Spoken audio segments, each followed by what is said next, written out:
Then the second classification, a part of supervised learning.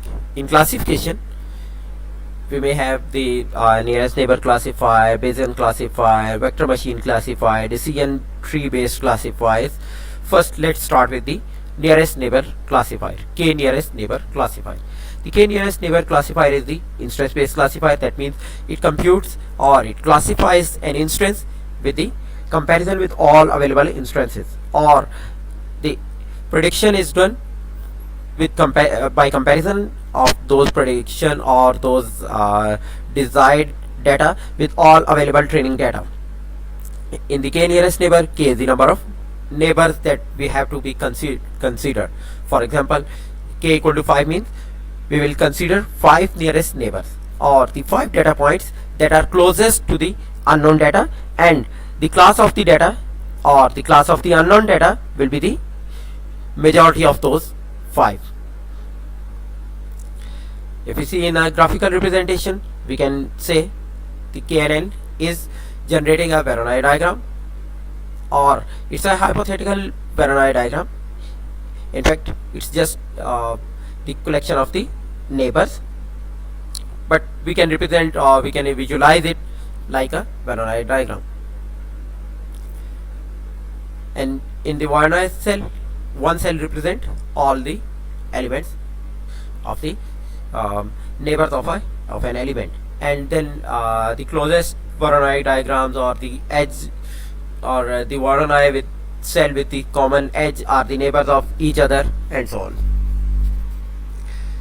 Okay, from the second point where we were discussing that the Voronoi cell closest to each other are the neighbors of each other.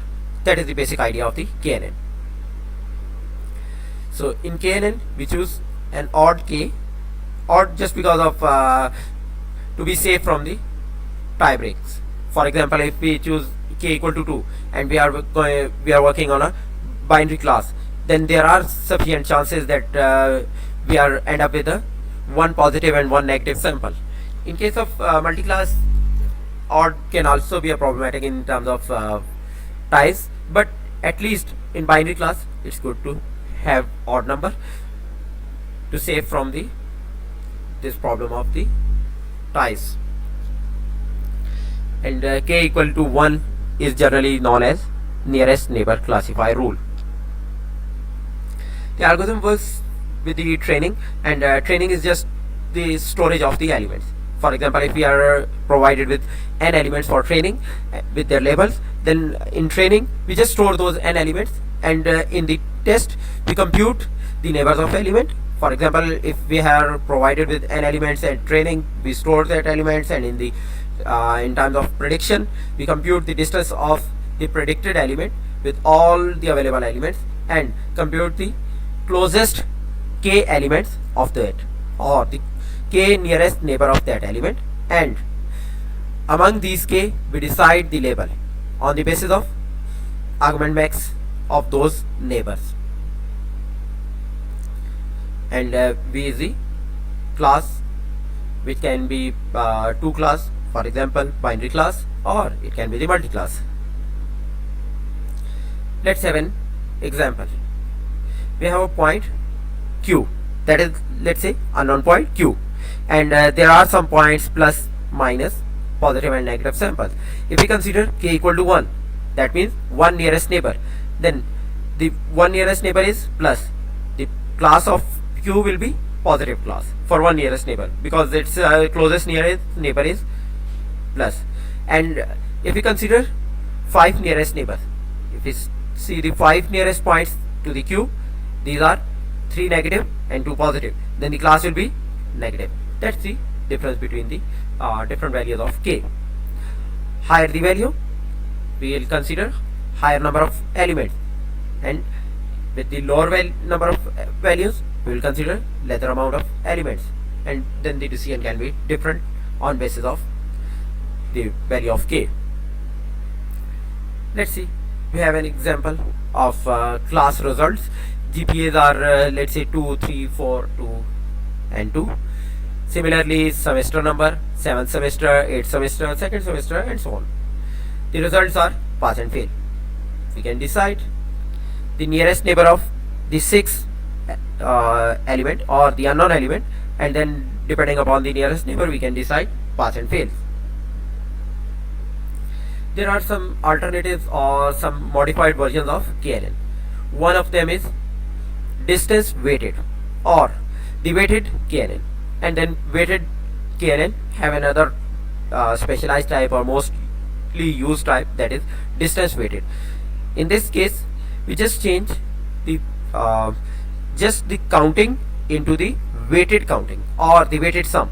For example, earlier in the base definition of KNN we were just computing or just calculating or just counting the classes of neighbors, but here we don't just count the classes, we compute the weighted sum of those elements, and then that number will decide the class of the unknown element. And weight can be, a most common weight can be the inverse of distance, 1 over distance, or the measurement of similarity, measurement of the closeness. There are some issues in the KNN. For example, one of them is difference in scale. Let's say patient weight in kg. We know a weight can be ranging from let's say 50 to 200, or even it can be lesser, but its range is sufficiently higher than that of the range of protein values. Or for example, if we go back to the class results, then in class results GPA range can be 1 to 4 or 0 to 4, but in the same example of the class results, the marks or the percentage marks can vary from 0 to 100, that is the higher in range. That is the problem in the KNN. We usually resolve this problem. Its effect can be a biasness towards the value that is higher in range. For example, if you see the difference in weight 2 to 3 kg is not that much effective in real life, but in this case it is as much effective as the difference in the protein. So that is a problem we use to normalize and this problem. Standardization techniques are available for normalization of this scale invariance or the change in scale. One of the easiest normalization is just to divide it by the max and add the min, and some other are using variance and the deviations. The other thing was distance matrices. We were saying that the nearest neighbor is the neighbor with respect to the distance, with respect to the smallest distance. Then there are different distance formulae. For example, one of the famous distance is Minkowski distance. It is the difference of the coordinate to the power r, and then after summation 1 by r. Or some other distances that are standardized or a simpler form of this Minkowski distance. If we consider r as 2, then it can be the Euclidean distance. If we consider r as 1, then it can be the Manhattan distance or the city block distance.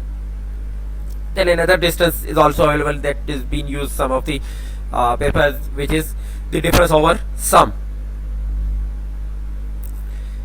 Another distance is the maximum of the coordinate difference.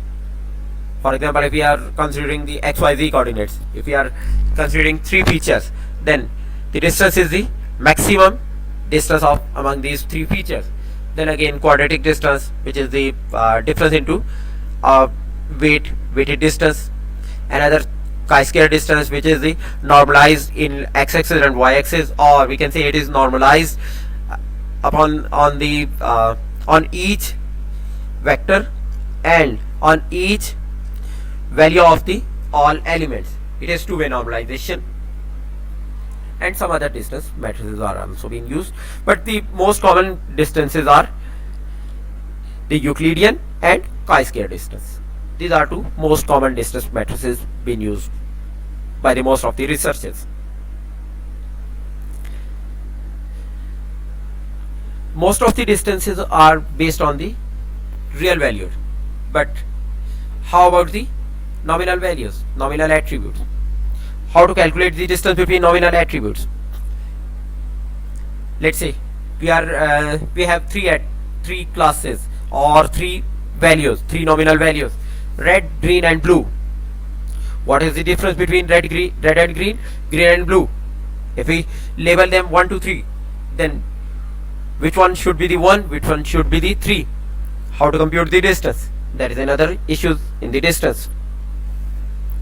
So we have solutions for these distance value difference matrices. VDM is a solution proposed in 1986. That is a better way to use to handle this problem of nominal attributes. Another issue is distance between heterogeneous data.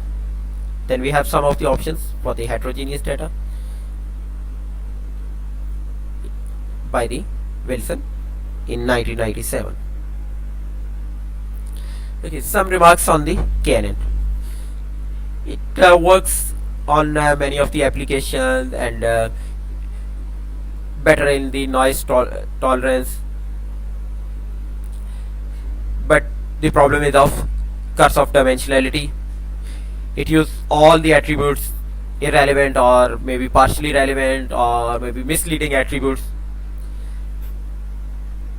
It needs the exact distance measure. KNN relies on efficient indexing because it doesn't compute some summary or some training. Its training is just to store the training data.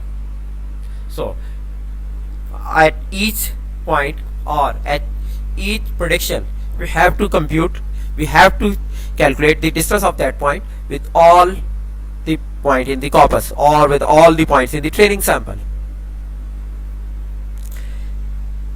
Again, it's incremental. That is a good thing. It can work in the incremental way because in the training we just store the elements and in the test we compute the neighbors. If we have, let's say, 100 elements, we train the classifier, and at prediction time if those 100 elements are now, let's say, 110, then we just have to compute the nearest neighbor among those 110 elements. So it is incremental. That is the power of this classifier.